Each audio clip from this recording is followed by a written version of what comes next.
Hello everybody, welcome back to this time Patreon. My guest Terry McMahon. Thank you to our subscribers. We're very grateful for your support. So now we're going to continue with the second part of our conversation, which is something that has been in my mind recently about your trajectory, that it seems that you are, by whatever inexorable forces, you're being driven towards some form of leadership role, whether inspirationally or maybe more literally. I don't know, but maybe you'll talk to us about that. I came across your manifesto recently where you, in a particular discussion with a particular individual, you set out a kind of a manifesto for how you would lead, what you felt was necessary. And it was an interesting and novel approach. Indeed, there's probably no other, as far as I know, of real strong proposal for how we go about changing our country out of this rut that it's in.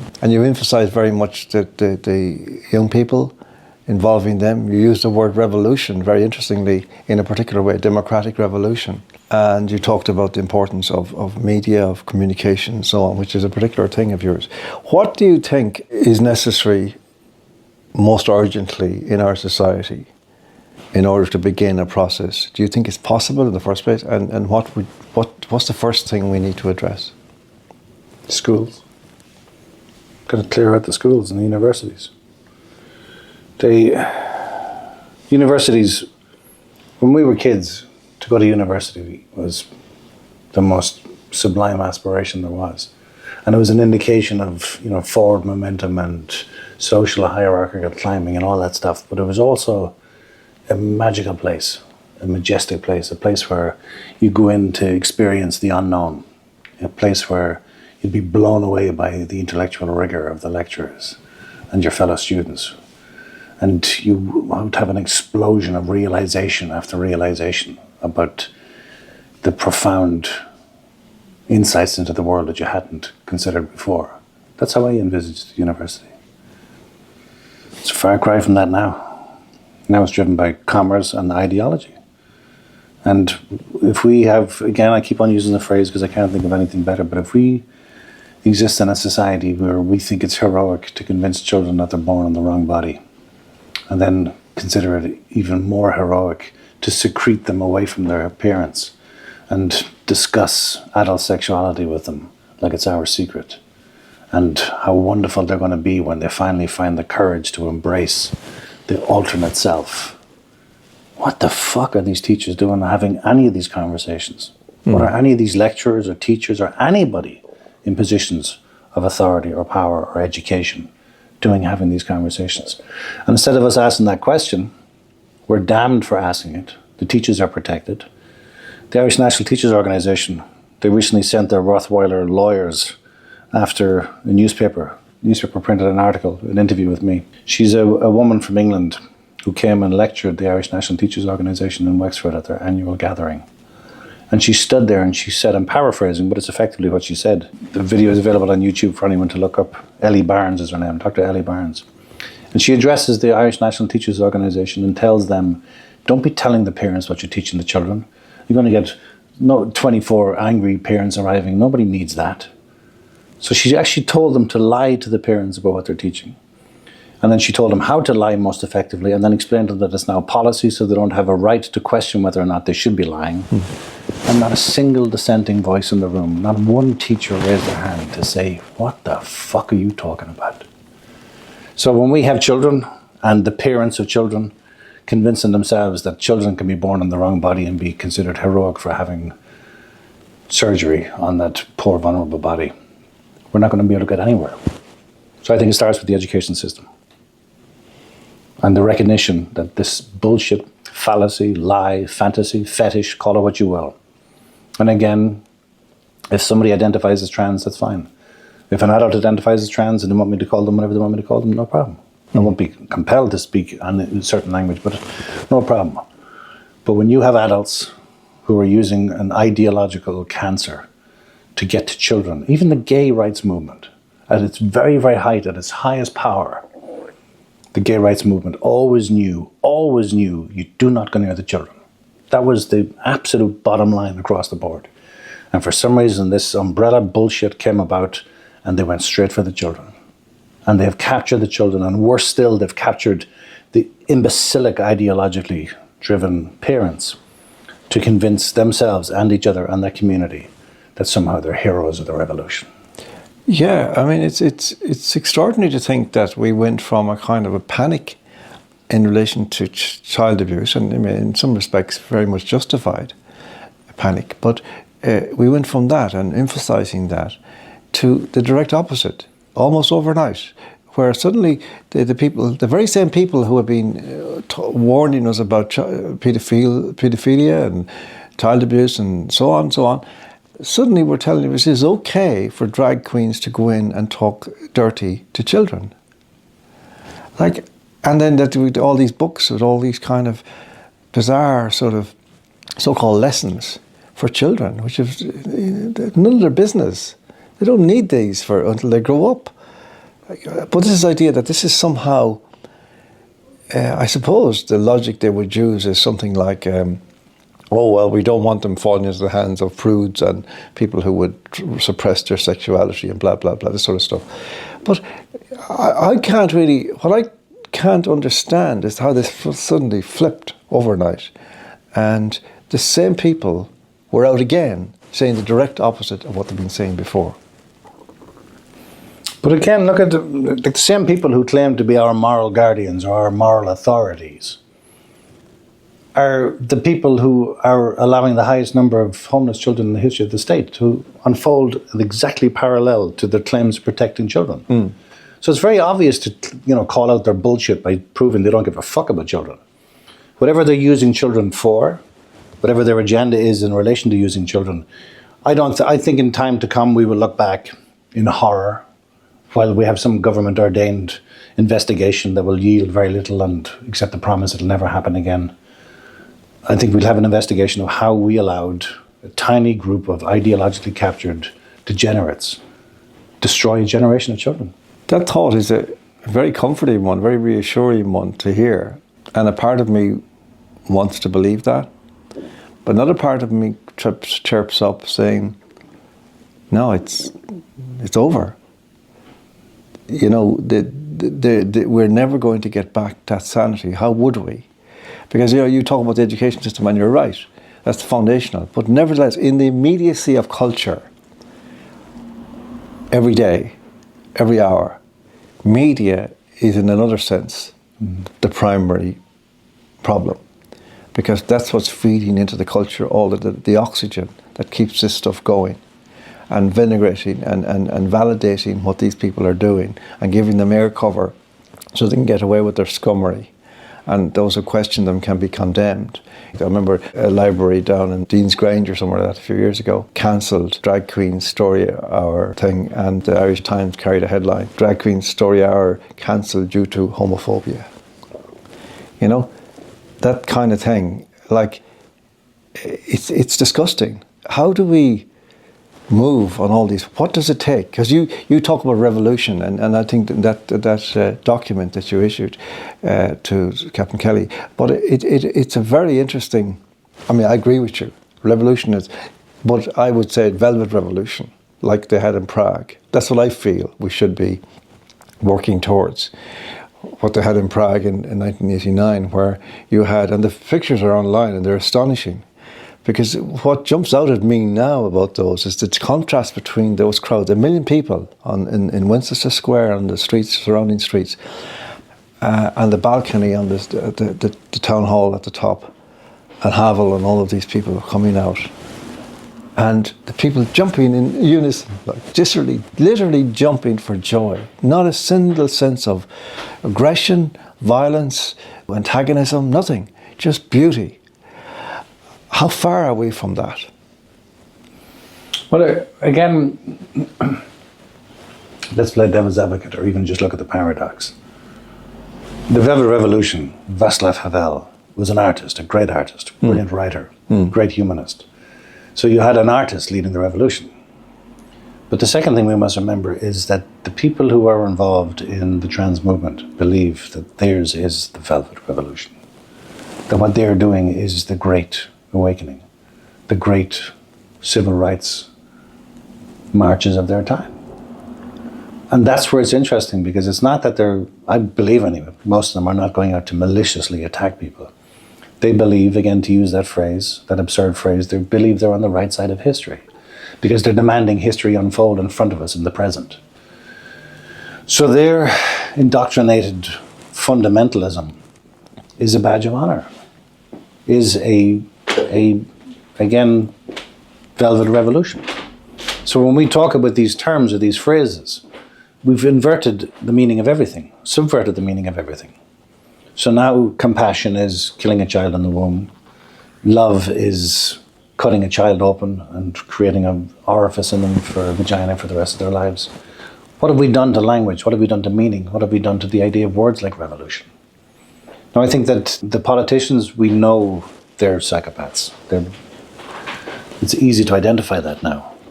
But the people who are trying to do the right thing and believe they're doing the right thing, I think if it's possible, a unification between disparate groups of people who we have long since believed are divided for good might actually be the answer. That if we start to turn around and look at each other and go, we're both being played, we're both being turned into hostile creatures against each other, and let's look at the basics. The basics are children are off the table. If we have to sit down and have a discussion about why children are not allowed to be part of this conversation, we're all in trouble. Surely you can realize, anybody can realize, apart from the most degenerate pedophile, anybody can realize that you do not allow children to be part of adult conversations, particularly ones that are going to severely adjust and destroy their body, their autonomy, their mind, their sense of self. Of course, the point you make about the trans people thinking they're on the right side of history, well, I mean, this is the nature, I suppose, of revolution. You know, that all revolutions in a certain sense start out of idealism of some kind. Like, say, so the Soviet Revolution in 1917 started in that spirit, overwhelming the Shah, the previous regime, and you know, evening out all of the injustices and so on that had accrued in Russia and up to that point. But then, very quickly, the germ of corruption enters in, and within, you know, 15 years, you have absolute tyranny at play. And this seems to be the problem. And, you know, so in a certain sense, even in Prague, under Havel, I mean, nothing like terrible happened like that. But nevertheless, if you read on to the end of Havel's story, you know, he's to the castle and back, where he writes about his frustration. He wasn't well liked by the end. No, he wasn't. And also he was frustrated because he was in this job, president, but he had so many kind of nonsense, bullshit jobs to do that he hadn't time to do what he wanted to do and to create the kind of context of post-political politics, which had been his dream. And in the end, although he didn't say so explicitly, he more or less said implicitly that that's not possible. You know, he was talking about, you know, we need post-political politics, by which he meant to create clubs in every town, city, where people who are interested in their society can go and become involved, so that they have the resources that are necessary to make a statement, to make an impression, to move among fellow like-minded people, whether it's, you know, photocopying, the internet, whatever. You have all these services there, and out of that can come a new kind of awareness. Now, you know, it's a bit vague, a bit kind of woolly, but in principle, it sounds like an improvement of what we have, where you have like cabals of, you know, people taking over parties and using them in a certain way and buying them and so on.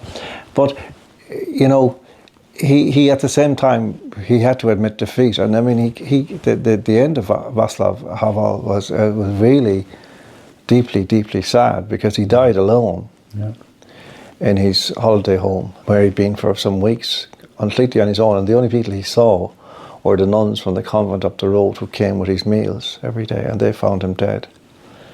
You know, when you think about it, Terry, you know, a guy who had been feted by all the rock stars of the world, and, you know, Paul Simon and U2 and the Rolling Stones and all this, and now here he is, this extraordinary genius, hero, lying alone, dying in his bed. What does it say to you about idealism? What does it say to you about hope? You know, the world, like, in the end, we all die alone. Don't we? And are we going to regret on our deathbeds our cowardice? This is the point. He didn't have to have that. No, he didn't. And that's the difference. Dying alone is not a problem unless you're dying alone afraid. He didn't die alone afraid. No, he had a great belief in the meaning of reality. And he tried. Yeah. He tried, goddammit. Yeah. It might not have worked, but he tried. Yeah. And his work still exists. Read his material. Some of his plays are masterpieces. Yeah. Yeah, he found a way of writing about these circumstances without it being blatantly obvious. Yeah. And, you know, I think, see, that's an interesting thing, Terry, about that revolution, the Velvet Revolution. It had deep roots going back in time. In the people involved at the top were mostly artists, poets, such kind. And that's the thing about Eastern Europe in general, which for some reason, maybe it's an obvious reason, it's got to do with totalitarianism and its deep roots in Eastern Europe and so on.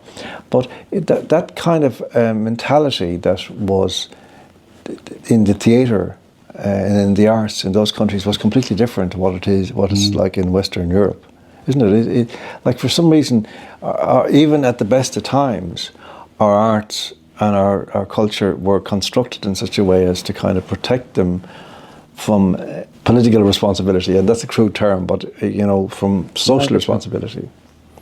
But again, it's that thing where the idea of the artist, again, I'm using the term advisedly. I know some people go, shut up, but whether or not you think you're any good or not, that's a separate conversation. But if you're called to be an artist, it was one of the highest callings there were. You were looking at it, you yearned to be part of an astonishing group of people who had the capacity to transcend the limitations of reality and envisage a future that is a profound gift to all of us. That's a level of alchemy that's incredible. That's a level of magic that still exists. So to yearn to be an artist and to be yearning to be a part of the community of artists was the noblest of aspirations. Until we found ourselves in a position where now to be an artist means you're just a propagandist. And if you're a propagandist, I got no problem with advertisers are propagandists.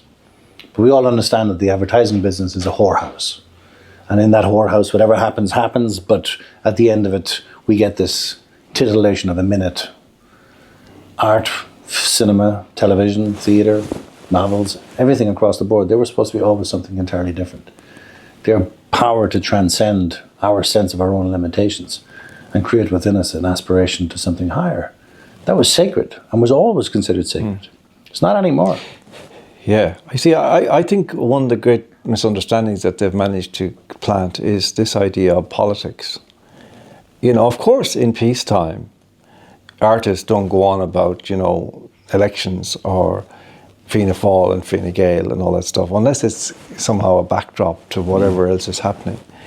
But in times of, in extremis, in times of profound crisis, such as we are in now, and such as Havel found himself in then, and such as, you know, Czesław Miłosz and these guys, you know, and Solzhenitsyn found themselves in, and were motivated to act and to speak and to write out of that, and to become engaged. In the West, artists are still hiding behind that superficial notion that politics is not the stuff of art, whereas in certain conditions, it's the only stuff of art. But again, they're very selective. This is my problem. They're very selective about when they're willing to step up. So again, we talk about our obsessive, fetishistic engagement with Gaza and the Palestinians and the Jews in Israel. Every Irish person, it seems, is an expert on that conflict. Every Irish person has not just skin in the game, but wants to rip their clothes off and scream in activistic rejection. You go, what are you talking about? Look in front of you. Look who you just stepped over to continue your monologue about Gaza, a place you've never been to, with people you've never met, never will. Yes, your own country faces an existential threat and you don't know it. And we're not only you not know it, but you're wantonly distracted and loving the distraction. It's like, you got to make a meal or you got an ice cream. Gaza is the ice cream. And we are just gorging on this ice cream and the meal is not getting made. And the food is rotting.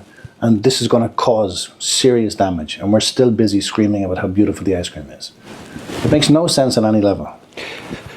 Terry, this is a kind of a tricky question, but I want to just talk about myself and a little bit and about you. I mean, I have been involved in this. And one of the things I resent is the way people constantly describe me as an activist, when they know perfectly well that what I am above all is a writer. And I always have been. And that my function in this, and the reason I became embroiled in it, was to do with being a writer, and that was my voice. And out of that then came certain actions, not activism, I would say, actions necessary to do at a certain time, because taking illegal action, for example, constitutional action against the lockdown, for example, that kind of thing. Being involved in referendum campaigns over the years, that kind of thing.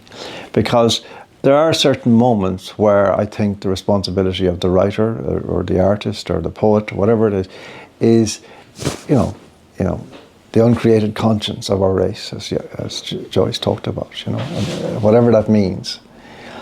So I stepped up, and then my life is kind of no longer my own, and I'm involved in these things that maybe sometimes I don't necessarily feel identification with, but yeah, it's part of what it is. And I wonder how you deal with that. Now, people sometimes say to me, well, would you become the leader of this or the leader of that or whatever? And I have a great excuse. I'm too old. Now, Trump is kind of somebody who causes problems for people like me who do that, because Trump is older than any of us, and still he's doing it. You're a lot younger. I kind of think it's inevitable that you will find yourself drawn into this kind of role as time goes on, because you stand out. And I'm not blowing smoke up your ass. I'm just saying that it's obvious to me that your voice, your imagination, your sense of language, your understanding of the nature of the events that are happening and what is necessary. And again, I go back to that manifesto you wrote for Captain Kelly, which is, in a very stark and simple way, sets out the foundations, I think, in a kind of new way. But you're talking about young people, you're talking about the gentle, you used the word gentle several times, that it's like the Velvet Revolution. It seems to me to be coming from the same place. Do you think that's kind of an unavoidable fate of yours? I think the first thing that should exclude anybody from getting into a position of power is the desire for that power. So the last thing in the world I want to do is be a politician. Good God, I can't think of anything more miserable. And the last thing I want to do is be the leader of anything. I'm a director, I've directed films. That's not a leadership as such, that's a facilitation. But I have been courted before. I've been courted a few different times from a few different groups of people. One of them was for the presidency, which was interesting at the time. Very interesting conversations with very good people, very powerful people. And the way the subsequent election unfolded, they were tearing their hair out because they hadn't gone further with it. Was that the recent contest? Yeah. Okay, that's a pity. What I do is I tend to meet everybody. I'm not going to be told who I can and cannot talk to. And there's certain people who were very upset with our conversation in Misha. Really? Oh yeah, certain people who were very upset with. You mentioned this Kelly guy. He's I don't know whether your listeners are aware of him or not, but just very quickly to address it, because I didn't want to address it because I don't want to give it any space. But he's a kind of a Walter Mitty character who I was asked to speak to. And again, I speak with anybody whenever I want. I won't be told who I can and cannot talk to. And we had a series of conversations, and he was asking me questions and I was simply answering the questions off the cuff. And over the course of those several hours of conversations, that email that he subsequently published publicly, I sent to him. So it wasn't a manifesto as such, it was just a very simple and very deliberately simple breakdown of some of the necessities of what it would be to create a sense of a viable alternative government power. Because that's part of the problem, is that we can't differentiate anymore between that which can be versus that which is. And I wanted to find a way of quickly asserting who we were, based on the legacy of our nation, based on the future of our people. And unfortunately, he ended up being a shyster. And that's not the first shyster I've encountered. It's not the first meeting I've had with somebody who wanted me in some leadership role that ended up being a waste of time. It's disappointing every time. It's publicly humiliating because it was, and I don't regret anything I wrote, but at the same time, it's a private conversation. And it also gives, bullets to people who want to shoot you. And it was a negotiating position, as it were, as I understood it anyway. Yeah, but it was also a case of, I don't know whether this guy is full of shit or not. So I'm going to roll the dice to find out whether or not he's full of shit. It's not a case of me sitting there going, okay, I'm going to have some intense negotiation based on me sweating over nothing like that. It was just throw it away, throw it all out there. Yeah. And part of it was to make sure that, because at the time, that guy was Gavin, was that his name, who was running for the presidency? Yes, Jim Gavin, yes. Jim Gavin. And they had revealed that he had withheld information about his tenants when he was a landlord. So part of it was me saying, I'm going to put everything on the table here. I'm going to let you know my whole fucking world. I'm going to let you know with total transparency, so down the line, you're not going to go, you never told us this. So you take that risk in a private conversation, and so it needs public. Anyway. So in terms of leadership, I'm terrified of the future. I'm terrified of most things these days. I was even terrified sitting down to have this conversation, because everything you do seems to generate an immediate series of attacks. And the support is beautiful, but the support is always private and the attacks are always public. It's really interesting to see it. And the people who attack you the most savagely are the people who were the most silent when our nation fucking needed them most. And that's devastating as well, because again, these are what you said earlier, these are people you love. Some of these are people I adore. But then you see someone like Van Morrison and you go, one of the greatest artists in the history of our nation, at the time when it was most required, stood up and was a warrior. If Van Morrison can do it, you can fucking do it. Yeah. You said that you got a backlash, I think, towards our conversation in Castlebar and Madeira. Now, last night I went through it all again just to make sure we didn't go over the same ground exactly again. And it seemed to me to be unexceptionable. In the sense, not unexceptional, but unexceptionable. What could possibly people find objectionable in it? But again, that's what I told you. People are hearing things now that we're not saying. People are seeing us do things that we're not doing. People are witnessing events that are not taking place. I don't know how you respond to that. Is it that it's almost that you have to, as in a show trial, you have to state certain things categorically, and if you don't, then you're hanged. Well, you're hanged anyway. It's the old fucking bullshit, ABC, always be closing, but also the advertising adage. Tell them what you're going to tell them. Tell them what you just told them. Yeah. So that idea of the triadic pattern, the constant, there's no room for nuance. There's no room for, again, back to being wrong. There's no room for, it's interesting that we're the ones sitting here having an uninhibited conversation, a transparent conversation. We're doing this having no knowledge where the conversation is going, but we believe it's in good faith. Yes. We're the ones putting ourselves out on the table, buck naked, and these are walking in with their fucking hatchets, cutting off limbs and checking the limbs and throwing it back saying it's a dodgy limb.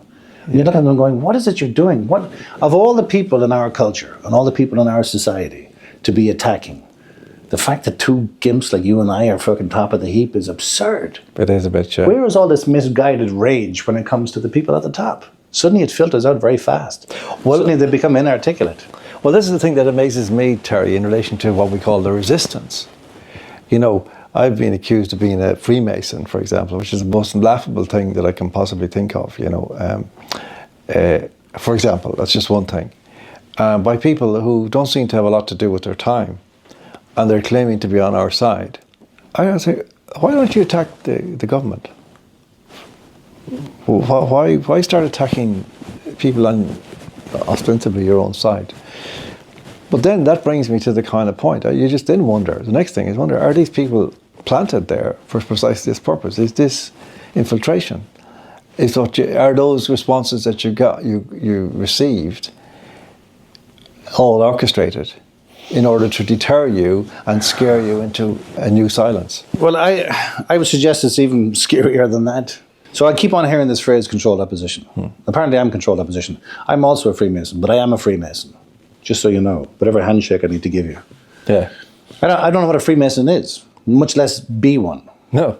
But again, I am a Freemason apparently, and I am all these things apparently. But I think the greatest and most disturbing form of abuse is when the abuser doesn't have to be around anymore for you to abuse yourself. And I see a lot of these people, they are so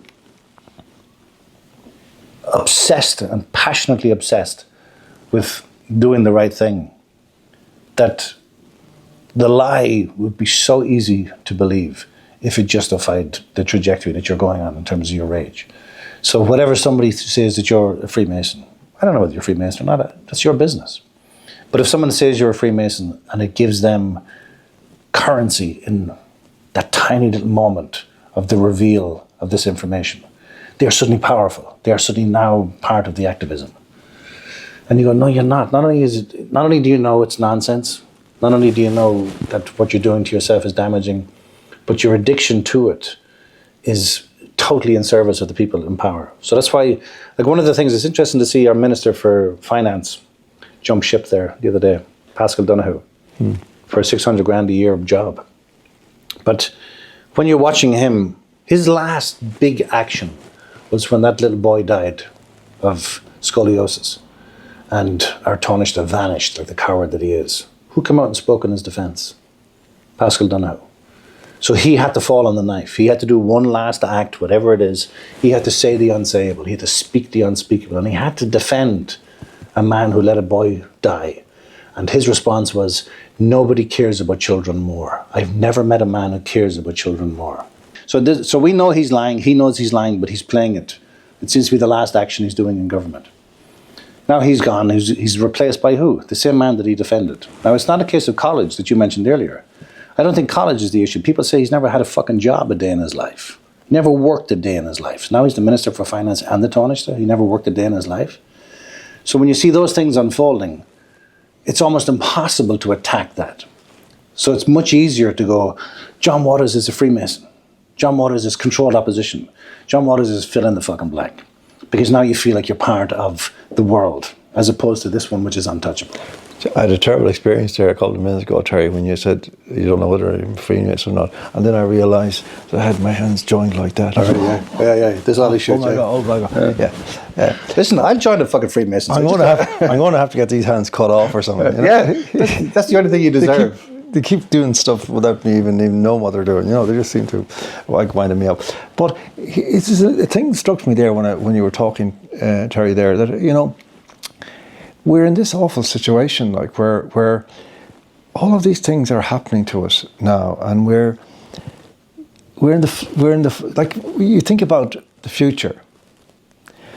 Oh, you think of all of these psychological tricks that are available now, all this propaganda, all of this kind of, like, how can we cleanse the world of all the kinds of things that are able to make this so easy to do?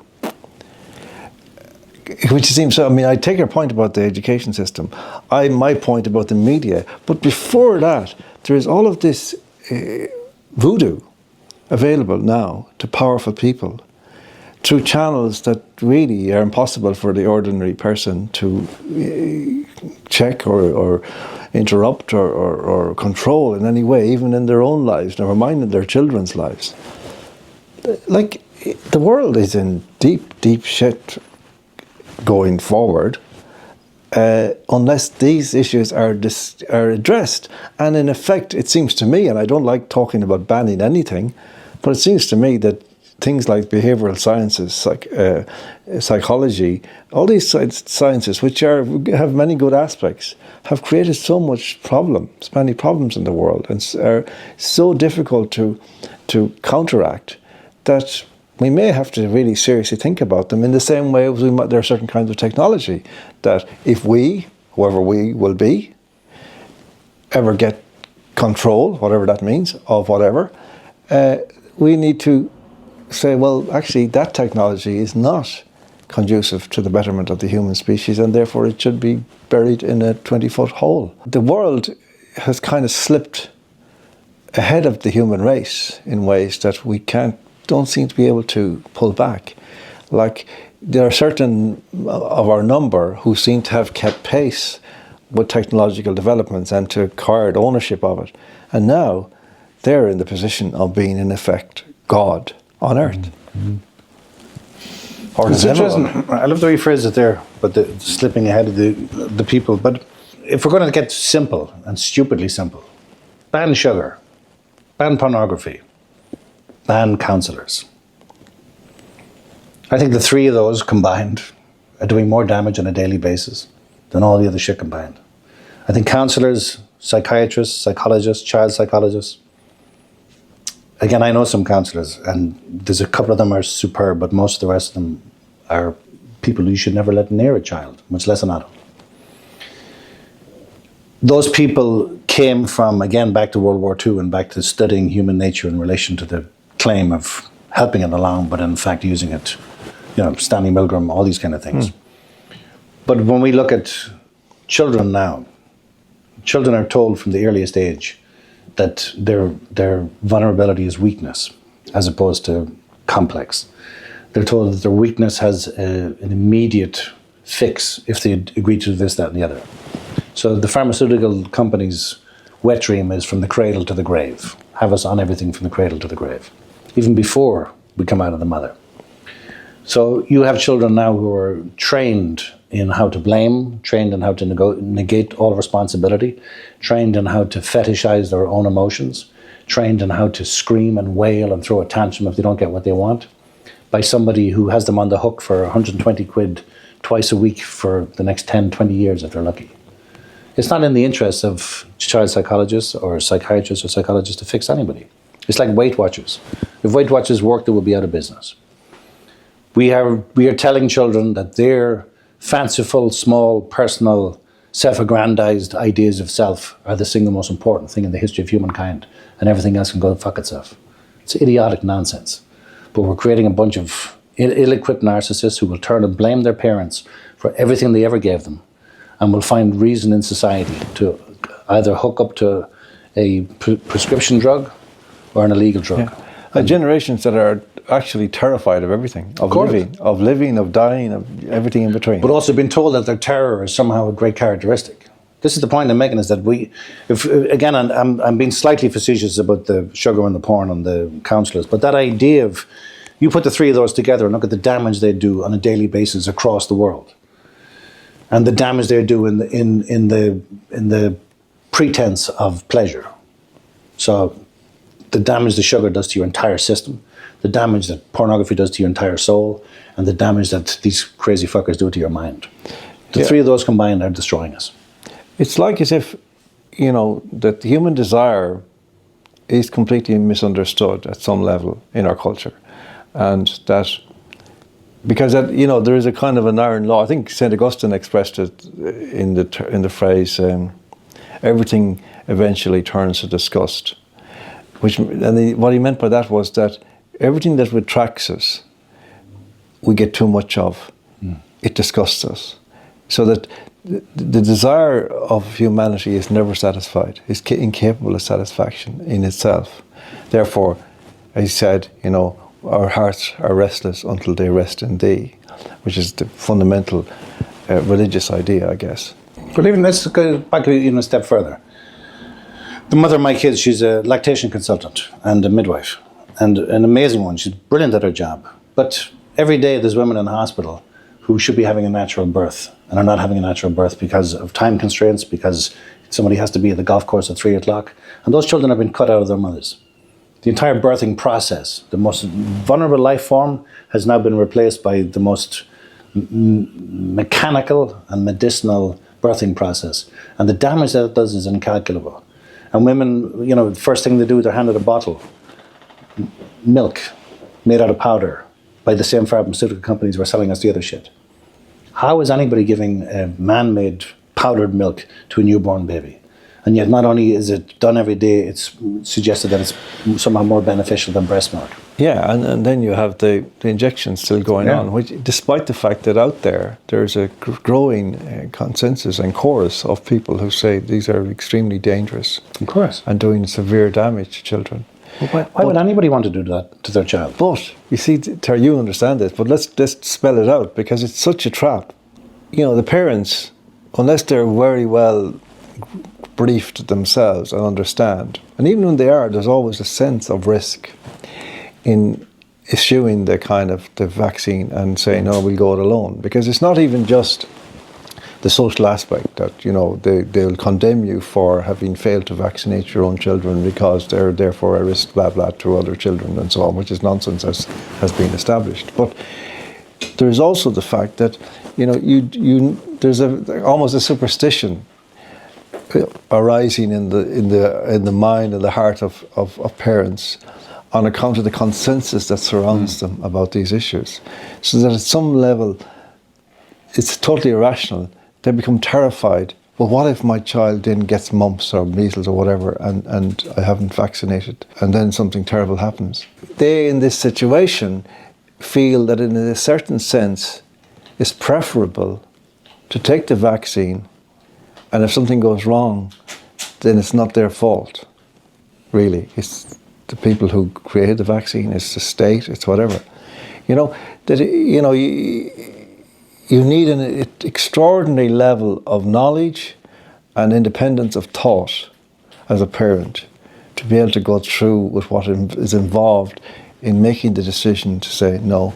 And the research is there. The research is there now to show, you know, there's been research between vaxxed and unvaxxed children, which shows clearly that those who are unvaxxed have much less illness than those who are vaxxed. It's absolutely established. Del Bigtree was the guy who funded it and pushed it, and he got some scientists, independent scientists. He went deliberately for people who were pro-vaccine, and they did this research, and this is what they found. And they were honest enough in the end. They didn't want to publish it, but they did.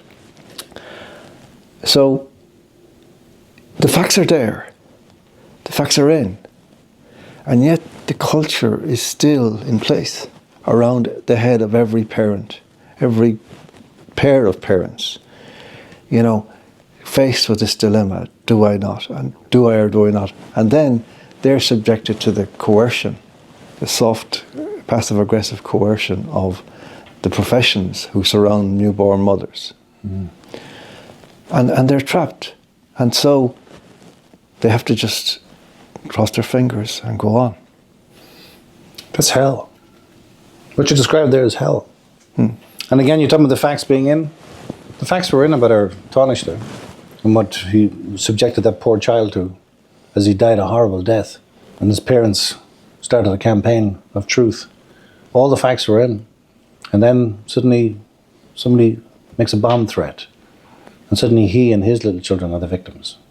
Hmm. Suddenly the whole narrative is switched in a half a second. Yes, quite convenient. And that's us. That's our addiction to soap opera. We whatever is new, we are like a cat. And the fact that we have allowed these psychopaths, and they are verifiable psychopaths, easily diagnosable, these psychopaths determine the future of our nation is beyond any comprehension. And yet here we are doing it.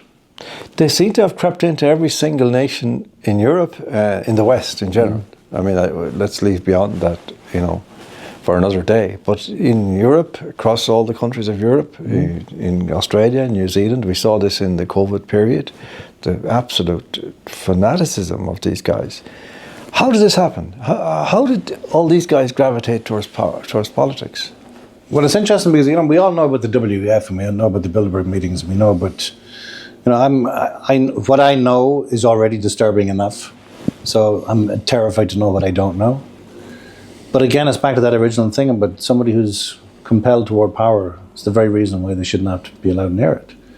If you have a weak-minded, weak-willed man or woman who is sickened by the natural charisma and success of those around them, and they're nothing but a charisma vacuum themselves, and suddenly they're given the opportunity to become the bully in the playground, to become the big dick, they're going to take it, and they're going to be savage with it.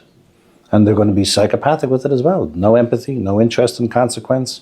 They know that within a couple of years they can jump ship and leave. Again, we got Pascal Donoghue gone. He's now with the World Bank with all the information about our nation. How is that even possible? We have Leo Varadkar, I think he's in Harvard, studying to be a new business leader. We have Simon Coveney. These were guys who held on to power with everything they had, and suddenly one morning they relinquished it. For what? There's no consequence. We have Mary Harney, our Minister for Health, for God's sake. She sits on the boards, I think, of 10 pharmaceutical companies. She was our Minister for Health. She sits on the board of 10 pharmaceutical companies with a massive annual salary for each one, plus 2 salaries herself. She's just going, we have let these people walk among us, rob us, destroy our future, destroy our children, and they still walk among us. You see, a couple of things that I noticed happening to politics down the years, at the macro and the micro levels. At the macro level, you had essentially the devolution of power upwards. Out of, so countries gave up their sovereignties, they handed it up to the EU or the UN or whatever, all the way up, right? That created a new layer above, which then was able to treat the layer underneath it as messenger boys. And that inevitably had the effect of deterring people of substance and talent and vision from going into politics, because they didn't want to be messenger boys. So the kind of people we ended up with were the guys who were happy to be messenger boys because they were going to be nothing anyway. But the idea of being messenger boys but driving around in big cars going waving to people, it really appealed to them. That was one thing that I think certainly had a profound effect. That had another effect deeper down in the kind of people who were attracted into the grassroots of politics on the ground. That the political parties, the commons, the local organisation, they tended to be not people of idealism, but just people who might have just as easily have been in the GAA, painting the lines around the pitch on a Saturday morning. It was all the same to them, really. Yeah.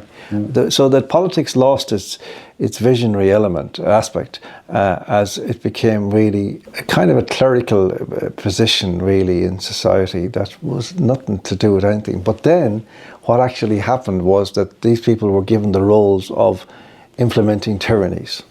And they, as you say, they relished that because they were such little people. That's just such honest. Like, you just think about,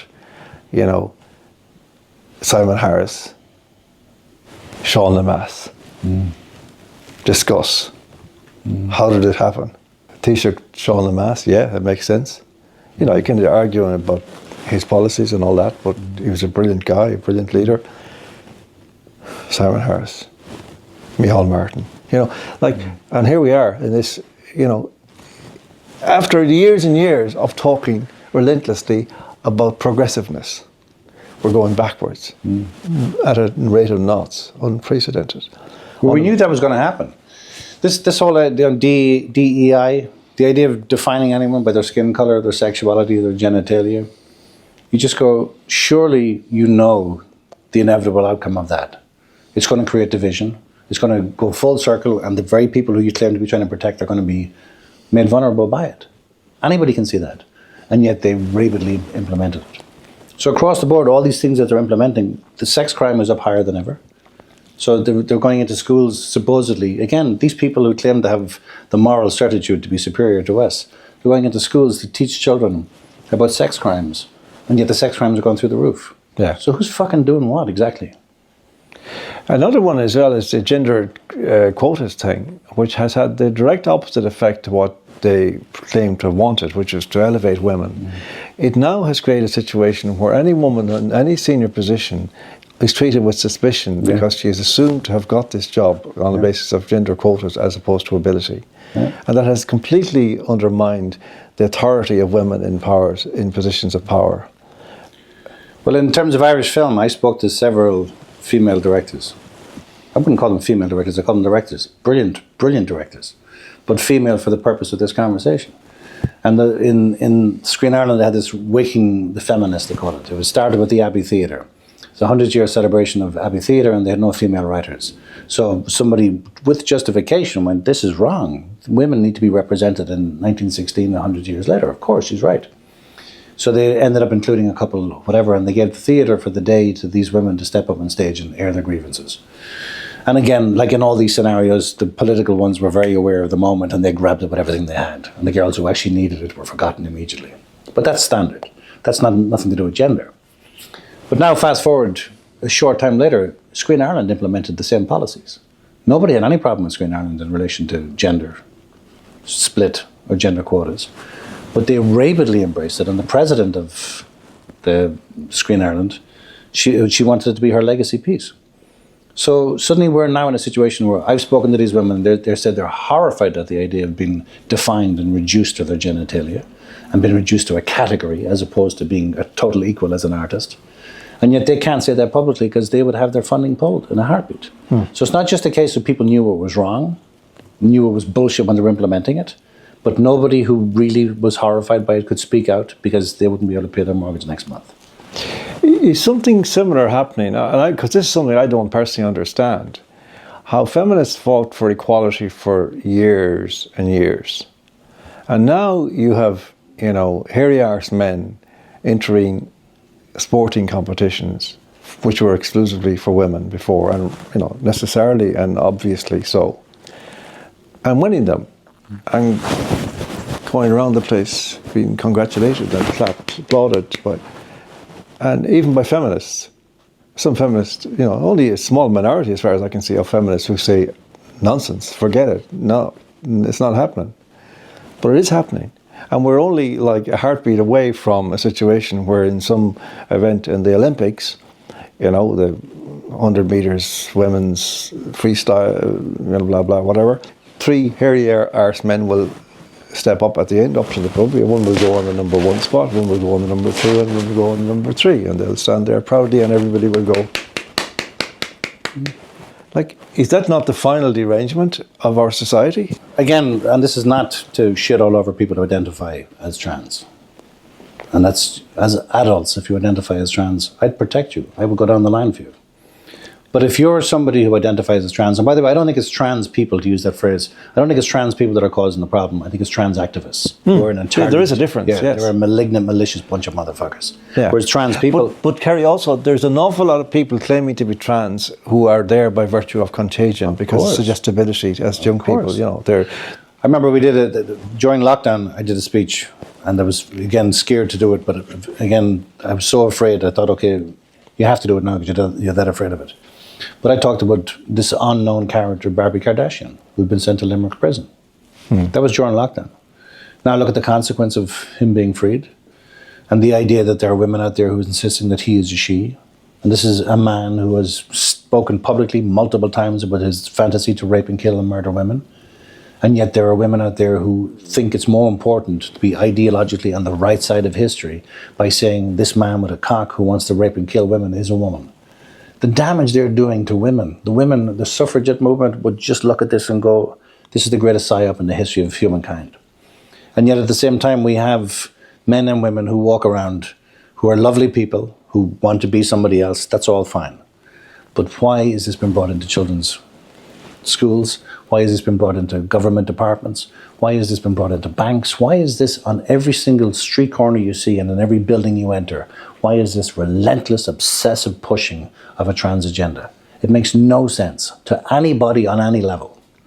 Except as a process of demoralization. Of course. That's what I'm saying, is that it should lead to you asking wider questions. Yes. And unfortunately, the trans people, or the people who identify as trans, when this goes belly up, which it will, they're going to get the shit. Those poor people who are just trying to be people, they're the ones who are going to get the shit. And the ones who put it in motion are going to get away with it, as always, because they're behind the scenes doing it for their own agenda. Yes. In the past, okay, terrible things happened now.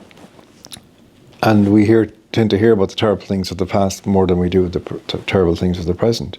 But, terrible things happened in the past. But in general, a lot of the things we talk about, whether it's being gay or whatever, they were dealt with in a very humane way in culture. I came to Dublin back in the 84 and I was astonished by what I was hearing, this idea that, women had been roundly and systematically oppressed in Ireland. And because I come from, a background where there were lots of women who weren't particularly oppressed. I mean, my school headmistress was a woman called Mary O'Flanagan, who was the niece of Father Michael O'Flanagan, who was the priest who read the prayers in the first Dáil. And he was the Republican priest, the priest of the revolution, they called him.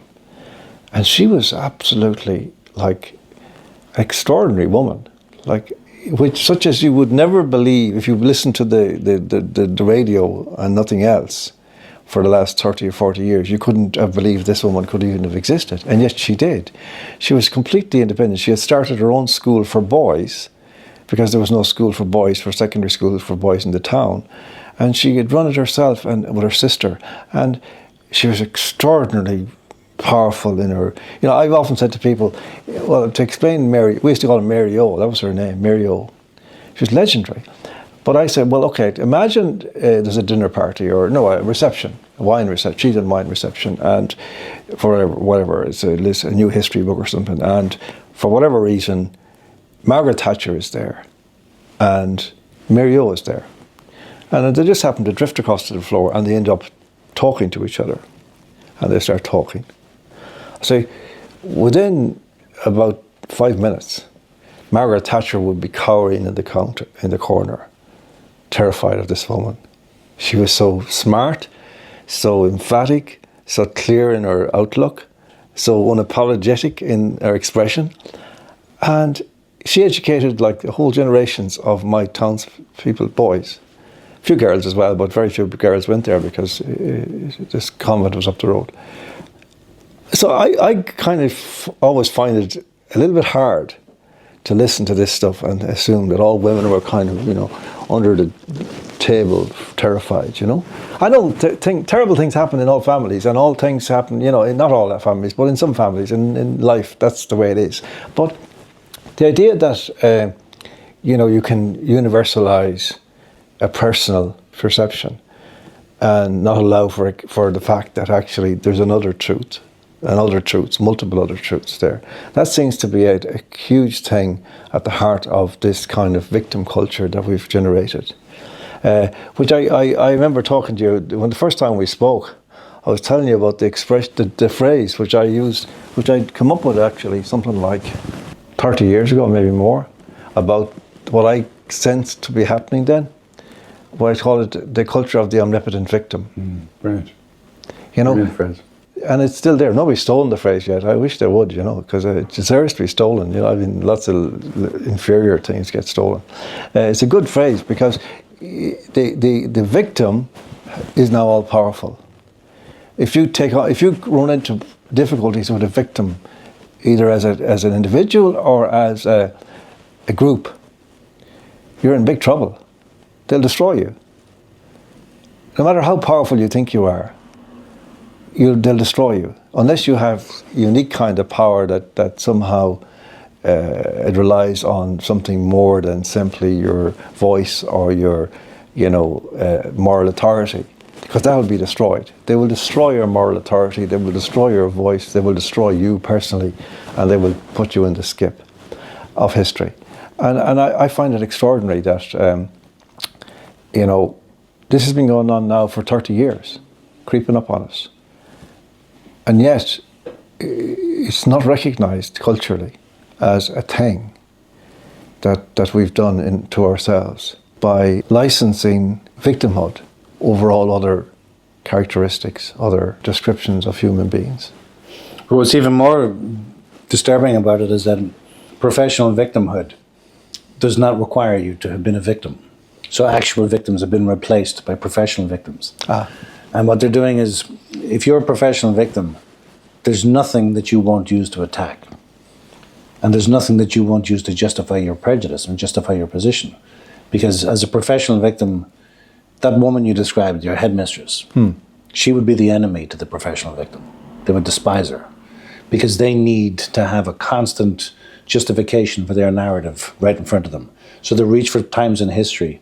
They put a circle around that and they said this was the history of the entire culture, which is horseshit. Yeah. I come from a working class background. It was totally matriarchal society. The women were amazing, fantastic human beings. Yeah. That was all. We saw them as brothers, sisters, mothers, fathers. We saw them. There was never any separation. And now we got older and we were told that we secretly hated them all along. We had an unconscious bias. No. Have you heard any bullshit like it in your life? Unconscious bias. The biggest scam in the history of modern language is unconscious bias. Because I can accuse you of unconscious bias and I never have to prove it, and you cannot disprove it. What a scam. Yeah. What a con. Yeah. And they use that across the board. And the fact that you deny, that's a primary symptom. Exactly, yeah. It's like the symptomless of COVID, you know. Yeah. Like, it's the trial. It's Kafka is the trial in a simple phrase. Unconscious bias. I can accuse you of that now when it comes to race, when it comes to gender, when it comes to trans issues, when it comes to anything. I can accuse you of unconscious bias. And before we can progress in this conversation, you're going to have to agree to study a series of preemptive. Do you hear what I'm saying here? Because to make a film with Screen Ireland, you have to fill out a form, and the form is all about unconscious bias. Whereas in reality, Terry, you know, and this is, you know, a generalisation, but it is an accurate generalisation, I believe. In reality, the differences in the treatment between men and women had all of their grounds and roots in biology, into history. Yeah. So there were two factors, childbearing and physical strength. Yeah. And so that dictated the work of the public realm mostly required physical strength. Therefore, men did it. Even now, after years of feminism, you don't see women doing the kind of dirty jobs that men do in the street. You do in other countries like Spain, for example. You'll see women cleaning the streets. You don't see that in Ireland. You know, so there's that kind of sense of, you know, rewriting history. Because of the division of labour was based on biology, and women bore children, and therefore, I know this because I argued from 30 years ago for the rights of fathers to be given equal parity as parents, particularly in situations where the marriage or whatever had broken down, the parental relationship had broken down, and that they should be entitled to protection for their relationship with their children. The very same people who have pushed the gay agenda and all the other agendas spat in my face, almost literally, for raising that. And they still haven't fixed it. They've still refused to even look at it. And it's actually got a lot worse. So, you know, we've been so duped about the nature of human relations in the last 50 years. To go back to this model that we're kind of drawing, and it's a pretty dismal picture. You know, when you look at, you know, you say, well, okay, take on the education system, let's take on the media, blah, blah, all that, yes, of course. But look at all the different elements that are completely skewed, and not only skewed, but invisibly skewed, so that people actually believe the opposite of what obtains. Again, the complete subversion of meaning. You know, we talked about the idea of what it is to be a man. Has there ever been a more maligned character in modern history than the straight white male? And the absurdity of that, the obscenity of it, the normalization of that obscenity. Yes. And it's coming from ideologically driven women and supported by ideologically incompetent men who want to convince everyone else that their lie is the truth. And their lie is a lonely lie, a broken lie, a rejected lie, a lie that makes them feel alive because it gives them a sense of import, a lie that gives them a sense of legitimacy. You're fucking lying. Well, you see, this was an issue that I was really motivated by in relation to marriage, because I'd fought for years against the failure to provide for fathers who were not protected by a marriage contract. In other words, fathers who were either single and who constitutionally had no rights in Ireland whatsoever, and also post-marital, if you like, men who were either separated or divorced and found themselves basically treated in effect as de facto single fathers, you know? People ask you, well, what is the purpose of marriage? Well, I believe it's a very clear purpose. It's not love, it's not, you know, all these things are ancillary. The central purpose of marriage is to place the father in proximity to his children. That's the purpose of it. And to give him protections in that situation. And we brought in divorce, separation, all these things. We created a permissive society which resulted in more births out of marriage, which nearly half now, I think, in Ireland is coming up to. And did nothing about protecting that institution. On the contrary, we took a sledgehammer to it by diluting it and diluted it further in relation to, say, you know, now we have inserted into the same articles which allegedly protect the marital bond of men and women, we have men and men and women, who neither of which, as couples, have an intrinsic capacity to procreate. and therefore don't need the protections which are there. But along with the addition of these extra categories, there is also the concept of equality, which means two men must be deemed to be equal to the man and the woman. How do you do that if they're so completely different? I'll tell you why. You work out which is at the lower level of rights, and you bring both down to that. And that's what's happening in practice, where the biological bond between fathers and children is now regarded as almost like irrelevant. You know, even the people I found when people fought those referendums, on our side, they would say, a child needs a father and a mother. And I would say, so the mother and the milkman. Is that what you mean? Or what? Do you mean a child needs his father and his mother, her father and her mother? Because that's a different thing. You see? And this is kind of taking the whole thing asunder. The thing is right now waiting for test cases to bring it to the level that will be measured by that dropping of the rights threshold almost to the ground. In a certain sense, you might say, given how chaotic everything else is, it's almost academic. It's just another area of chaos. But it is an area of chaos. And I try to draw attention to that many times over the last 30 years. But for that, I was ridiculed even then. I mean, I almost got pushed out of the Irish Times for raising these questions. There were delegations of feminists virtually every day to the editor's office demanding my head on a plate for things I wrote about family courts, male suicide, those kind of issues. I used to say to these women, don't you have any sons? No answer. They were preparing a nightmare for their own sons by their ideological approach to reality. They didn't seem to care. They cared more about trying to shut me up. So all this is kind of, I suppose, at the end, Terry, where we are. Like, are you hopeful? Yes. Good. Very. Really? Yeah, surprisingly, because despite all the noise and the bullshit and all the accusations and all the screaming and the fallacies, I've had countless conversations with amazing people that I never would have gotten to talk to, and they never would have approached me if we hadn't gone down this crazy journey that we were on. And I find that those people and their children and their sometimes grandchildren have a sense of belief in magic and the future that might be even more profound than we had. Because when we were kids, we didn't really believe in a future or magic because everything was shit. And you just accepted that your life was going to be whatever this humdrum shit is. And these kids are dancing and laughing and pushing each other in a way that's, I find, electrifying. Me too.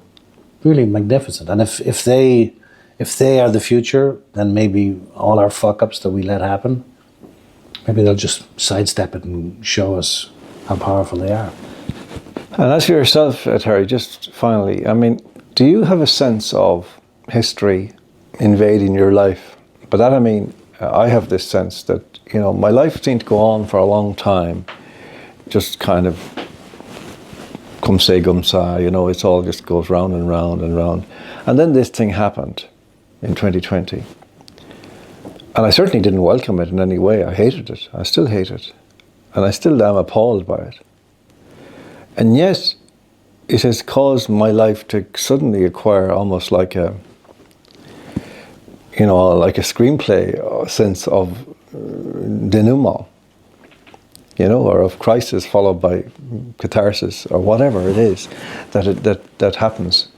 That in a sense we are here at a moment in history. I mean, I'm a lot older than you, so I don't think I'm going to see the denouement. But I do think that we're actually here, those of us who are involved in this struggle, not just us two, but lots and thousands, maybe a few million other people in the West, all told, many millions maybe, that's our mission, is to actually prevent all of these issues that we've been talking about rolling together into one massive avalanche of horror and turning it around and actually restoring sanity of some kinds to humanity and to the world.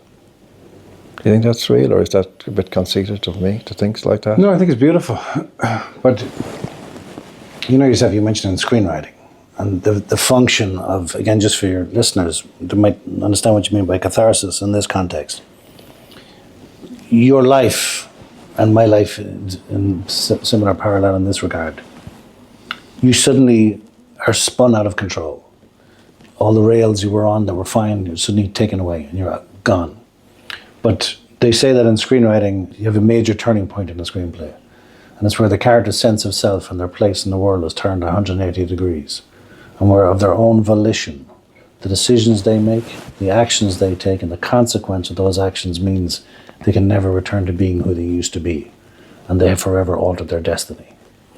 So catharsis in that context means that an audience gets to witness, vicariously, gets to witness the struggle of a human being and the hardship and the consequence of courage without having to do it themselves. But the seeds are sown in them to take those actions down the line. So the same can apply to betrayal or whatever you want it to be. We vicariously engage with the story, and the seeds of moral growth are sown in us, and we shine a light on that ourselves. So if the only fights you're ever going to get into are the ones you know you're going to win, you're not much of a fighter anyway, you're a coward. But I don't know if we're going to win this fight, but I know that it's a fight worth fighting for every day, and I know that the hope is that that little light you shine on it might be the cathartic seed that comes out in your daughter or granddaughter or whatever. Let's hope.